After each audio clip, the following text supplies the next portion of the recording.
Okay. So guys, today we will see that different database system architecture. So already in the last lecture, we have seen that two different architectures, that is centralized system architecture and other is a client server system architecture, right? So already we have seen that what is meant by database architecture. So database architecture is nothing but it is a representation of DBMS design. Okay, guys. So it is a representation of database management system design. Means how you can represent that data in a database architecture. Okay, so it helps to design, develop, and implement and maintain the database management system. Why this architecture is useful? So it helps to design how we can design that database, then how we can develop that database into the database management system, and then how you can implement. Okay, so how we can perform the transactions on this DBMS and how will we maintain that data, that database management system. Okay, so all these are nothing but what?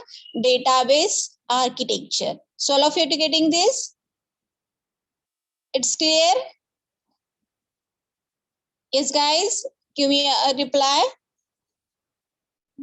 It's clear what is meant by database architecture. So database architecture is nothing but representation of database management system. Okay, so in you can say that it is in a SQL, MySQL. Okay, so Oracle, then DB2. So any one of the DBMS. So how you can represent the data into that database management system software. Okay, so why this architecture is important? So this architecture helps to design, develop, implement, and maintain the database management system. So that's why these database architectures are required. Okay, so in last lecture we have seen that the first database architecture, that is centralized computer system architecture, right? So what is meant by centralized computer system architecture? So centralized system, it is the simplest architecture. So all of things, means your database, your application, and your DBMS, means your user interface, all are reside in a single computer. Okay, means runs on the single computer system and do not interact with the other computer system. Means your everything can be kept in one single machine. Okay, so means your server, your client is also same machine, your server is also same machine, and your database is also reside on that same machine. Okay, so that is called as a centralized system. Are you getting? Yes, student, are you getting? So what is meant by centralized system? Centralized system means everything can be reside on a single machine. Your machine is a client also. It can be, might be at a server also, or your database is also reside on that same machine. Okay, so that is called as a centralized system architecture. Okay, so in a centralized system architectures, we have to see that at here. So all the your CPU, disk controller, then USB controller. USB controller means those who are the inputs and outputs devices are connected through that USB. So they are having a USB controller. Disk means whatever your disk has to be storing into that machine, and your central processing unit and graphics adapter consist of your monitor system. So all these are connected through a common bus. So see at here, means your monitor, USB controller, disk controller, and your CPU. All these are connected to the shared memory. So the memory by using through a common bus. Okay. Okay. Yes, Prashant, unmute your mic. Sun continue.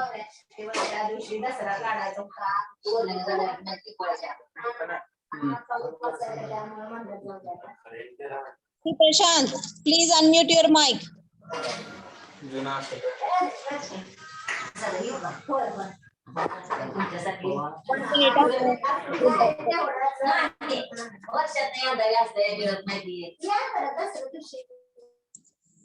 Okay, fine. So see at here. So this centralized system architecture, what happened?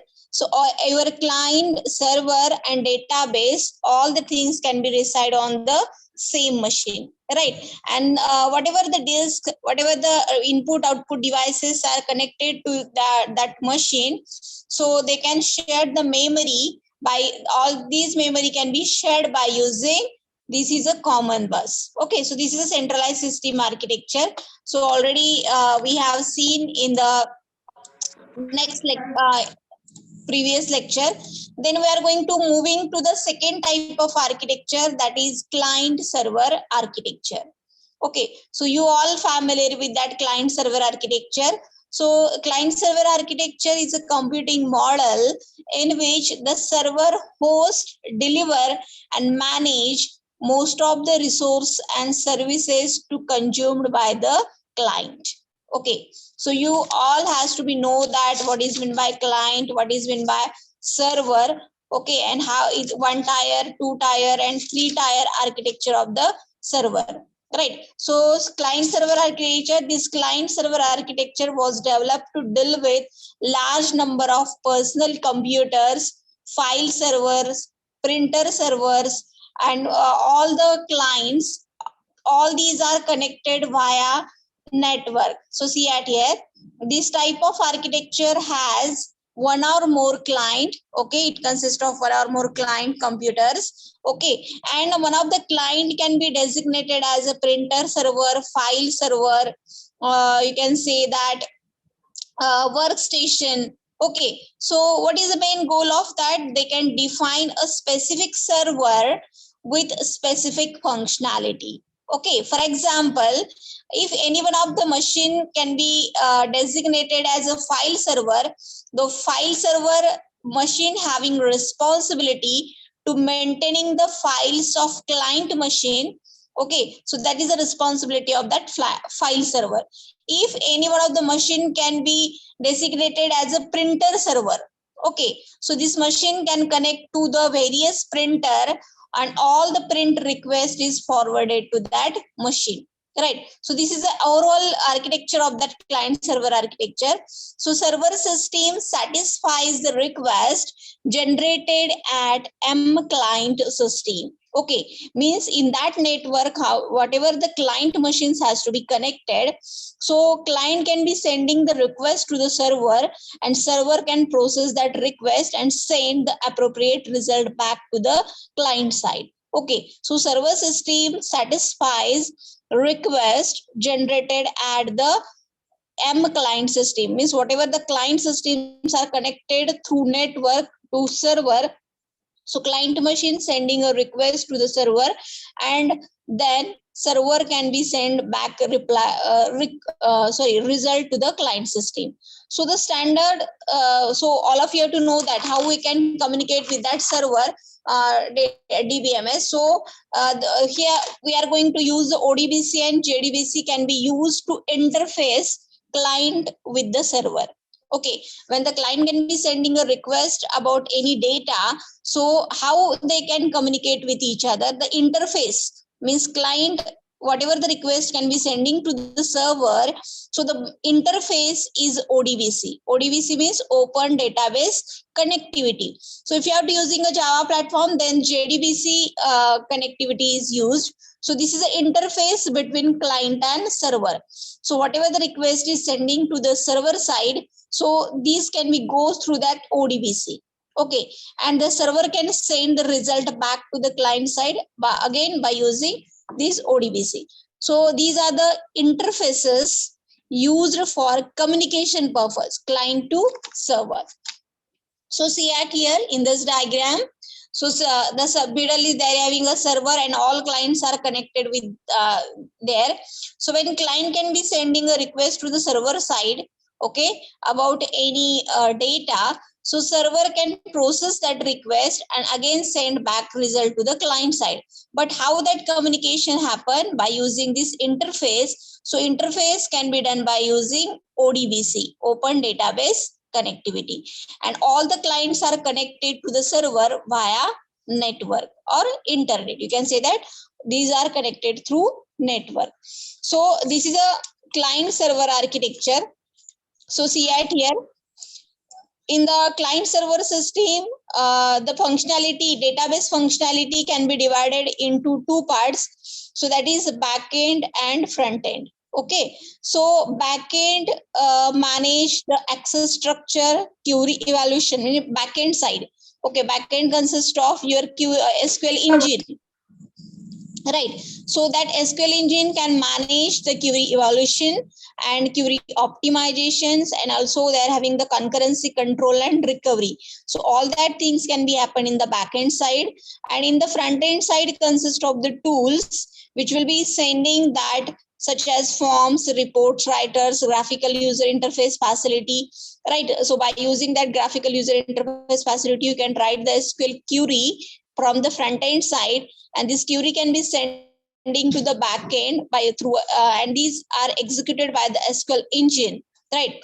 So in the front end side, they are having SQL server interface, report generation tools, data mining and analysis tool, and these front end side query can be sending to the back end. Back end consists of SQL engine.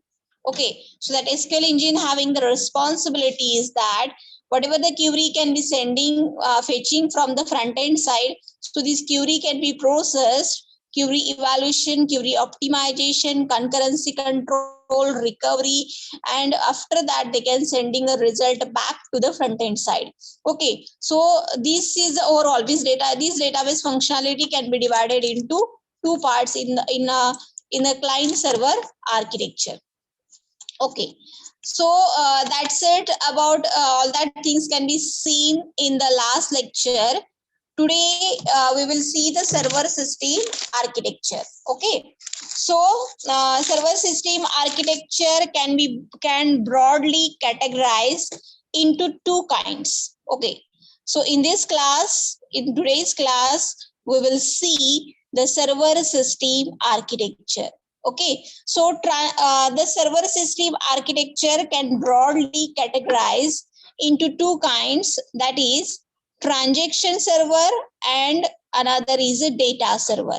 Okay, so server system can broadly categorize into two kinds. The first is transaction server and second is data server. So what is meant by transaction server? Okay, so you can see that first transaction server. So transaction server are also called as a query server. Okay, so which are widely used in the relational database system. Transaction server is widely used in the relational database system. So you can see in this particular diagram, so I am directly moving at here. So all of you have to see in this diagram, please reply. Diagram is visible to everyone? Yes, Aparna?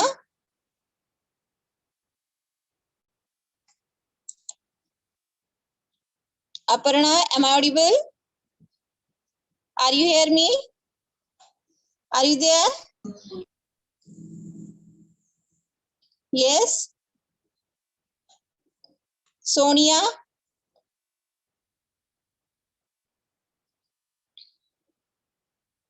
Yes, ma'am. Okay. So diagram is visible to everyone? Yes, ma'am, it's visible. Okay, fine. So you can see in this particular diagram, this diagram shows the complete and holistic view of server system architecture. Okay, so this diagram shows complete or holistic view of the server system architecture.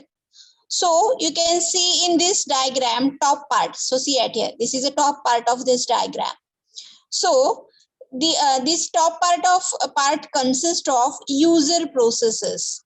This top part, in this diagram, this is the top part. In that top part consists of what? User processes. Okay. So all right. So these user processes are performed by the client side. See here in this diagram shows complete overview of server system architecture. Okay, so the top part, this is user processes. Okay, so these user processes, what? These top processes can show the user, this is a client part. Okay, user can perform sending a request to the server side. Already we have seen that by using ODBC or by using JDBC. Okay, we can communicate with the server, right? Okay. Chaitanya Latke, please unmute your mic.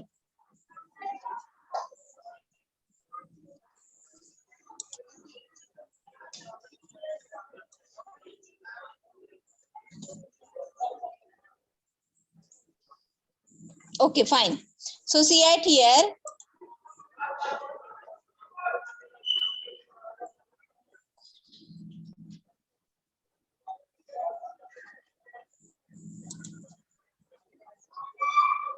One minute.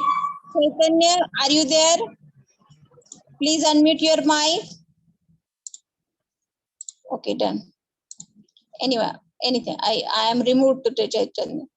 Okay, fine. So see at here, the topmost part of this diagram, that is user process. So this is a client side. Okay, so client can be sending a request to the server process through ODBC or JDBC connection, right? So user process is nothing but your client part. Okay, and so this entire part is your, and see, after that server process, and this remaining part of this diagram, it is a server part. Remaining this, so see, remaining this part of this diagram, it is a what? Server side. So in server side, let's try to understand and break down the functionality of our server.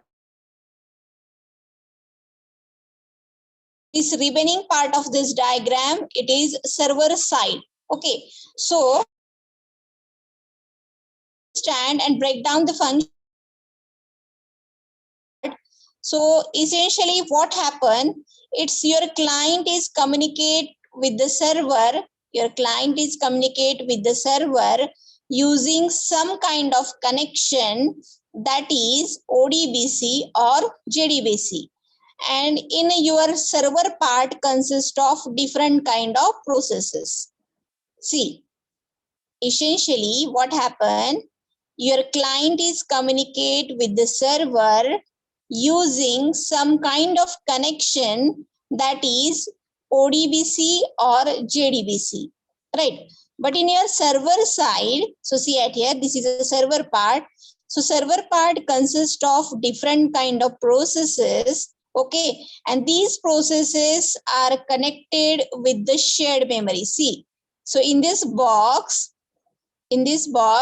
this is a memory, shared memory, and all the processes are connected with that shared memory. See, so what are the different processes in the server side? Server process, then database writer process, checkpoint process, and log writer process. This box is a shared memory. In which side? Server side. See, this is a server side process, and that server side consists of this shared memory, and all the processes are connected to that shared memory, right? So server side, which are the processes are there? Server process, database writer process, log manager process, process monitor process, log writer process, and checkpoint process. All these processes are connected to where? Server side memory. Okay, in server side, they're having a shared memory, and this shared memory is shared by server process, then process monitor process, log manager process, database writer process, checkpoint process, and log writer process. So these are the processes are in a server side. Okay, and all these processes are shared a memory. Okay, so we are going to see one by one every process. Okay, so see at here guys, the first, typically the transaction server consists of multiple process for accessing the data in shared memory. Already we have seen that in the server process consist of the different processes are like log manager, database writer process, then checkpoint, log writing process, process monitor process. Okay, so user process means what? Query may be transmitted to the server process from a user interface or from a user process running. Already we have seen that. Already I am discussed about that. Your client is communicate with the server using some kind of connection, that is ODBC or JDBC, and your server part, see, this is a server process. After sending a query from client side, see guys at here, user can sending a query request to the server side. So after that, server can process that request. Okay, so how it can be processed that request? So see at here, server process receive the user query and execute them and send result back to the client side. What is the server can process that? So whatever the request or whatever the query can be received by the server side, so server can execute it, and whatever the result they can find, so that result can be again sent back to the client side. Okay, so process may be multi-threaded or allowing a single process to execute the several user queries concurrently. Okay, if they're having the multiple, so already we have seen that in the client server architecture they're having m number of clients, so that if they are having the m number of client can be sending a request to the server side, so that process can be happen in the multi-threaded, or they can allowing a single process to execute several user queries concurrently. Okay, so these things can be happened in the server process. Okay, then the process that actually get your request from the client, so request made by the client to the server is actually to the server can process it. Okay, fine. So right, that query can be processed, execute, and send the result back to the client side. Okay, moving to the next process, that is log manager process. So you all are familiar with that. Already in third year, you are studied database management system subject. Okay, so in that we have seen that log manager process. Okay, that log manager process name says it is responsible for managing the logs. Okay guys, log manager process name itself says that it is responsible for managing the logs. Okay, so what is meant by managing the logs? Anybody? What is meant by managing the logs? Anyone? Yes? Anyone? What is meant by managing the logs?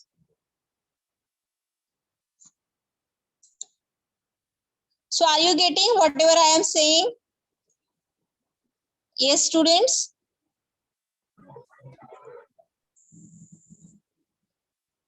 Yes, Gauri? Gauri?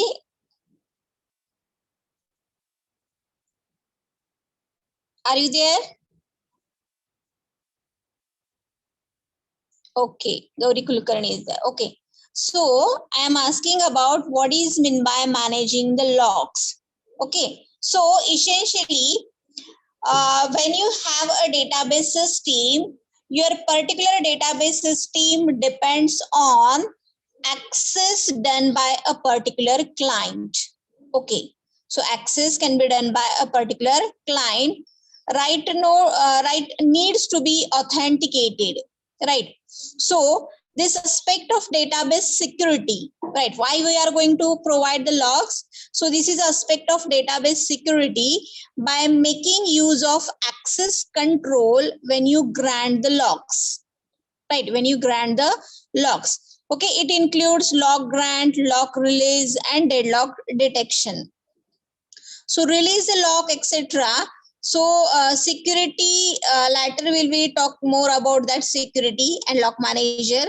This process is responsible for essentially granting and releasing the locks. Okay, so this lock manager process is responsible for granting and releasing the lock. Suppose client A wants to perform a transaction. Suppose A and they want to, suppose account A and account B, they want to transfer 100 rupees from account A to account B, right? So that time server can, before sending a data to the client, so server can grant the locks on that data item. Okay, so client wants to execute a transaction on A and B. So that time server can grant a lock on that particular data item. Okay, and after successfully performing a transaction, okay, then that lock will be released because other client cannot access it. So the concurrency control and that things can be happen. So due to that reason, lock management manager process is very important. So see at here, lock manager process is responsible for granting and releasing the locks, right? So this is a process. This is a responsibility of log manager process. Then we are going to moving to the next process, that is database writer process. Okay. So what is meant by database writer process? Database writer process is a process write your data that are available in a buffer and write what data disk. Okay, so after successfully executing a transaction, so database writer process write your data that are available in a buffer, and these has to be put it into the shared memory in your data disk. All of you are getting this? What is the responsibility of database writer process? Yes. Yes, Pratiksha Bhosle. Pratiksha, database writer process. The database writer process having a responsibility that after successfully executing a transaction, so the result can be again right, means updation can be done. Means database writer process is a process write your data that are available in a buffer, okay, and that can be put into your disk. Disk is, that is nothing but the write into the shared memory in your data disk. Okay, so that is the responsibility of database writer process. Are you getting? Yes, guys, are you getting? Yes, Tejashwini Patil. This is the second process, that is database writer process. Yes, guys.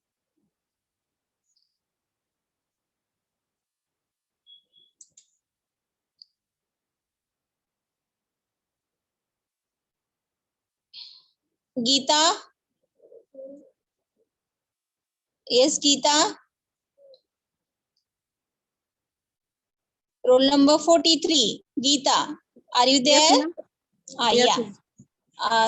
Whatever I am saying, in the server side, they're having the different processes. The first process is that what? Log manager process. So log manager process having a responsibility for granting and releasing the logs. Okay. And the database writer process is a process that write your data are available in the buffer and write it into the shared memory in your what? Data disk. Okay. So after successfully performing a transaction, whatever the things can be modified, your output modified buffer block can be put into your shared memory, or you can put it into the shared memory in your data disk. This is a work of database writer process. Okay. Then moving to the next process, that is log writer process. Okay. So log writer process, this process actually write your log record in a stable storage, and all the log records are stored into the disk. Okay. Server process simply add the log.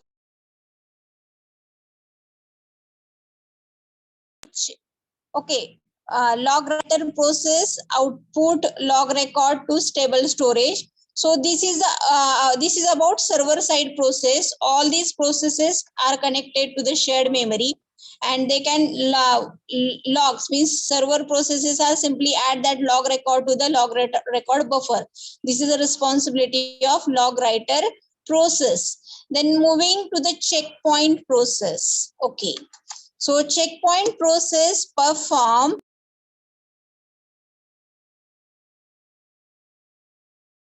not periodically checkpoint. Even every actually they can put checkpoint. So in case of some kind of issue or failure can be occurred. Okay. So they can probably go to that particular checkpoint and then retrieve your entire stub or data. So that checkpoint process for taking care of the periodic checkpoint. So see at here guys, what is the checkpoint process? Checkpoint process is perform periodic checkpoint, means actually they can put the checkpoint in case of any kind of issue, any kind of failure can be occurred. Okay.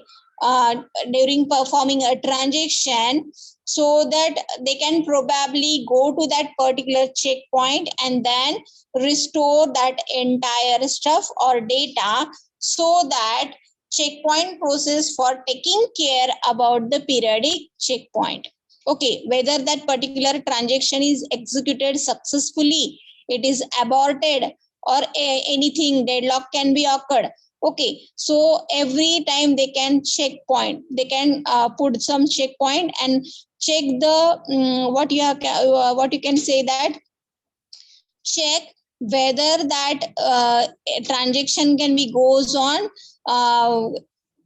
exact way or not. If they're having any problem can be occurred, if suppose means if they're having some kind of issue, if they're having some kind of failure, so then they can, you can go to that particular checkpoint and restore the entire stuff, or you can say that restore your entire data. So that checkpoint process are taking care about performing a periodic, म्हणजे some period of time. Okay, periodic checkpoints. Okay, so this is a responsibility of checkpoint process.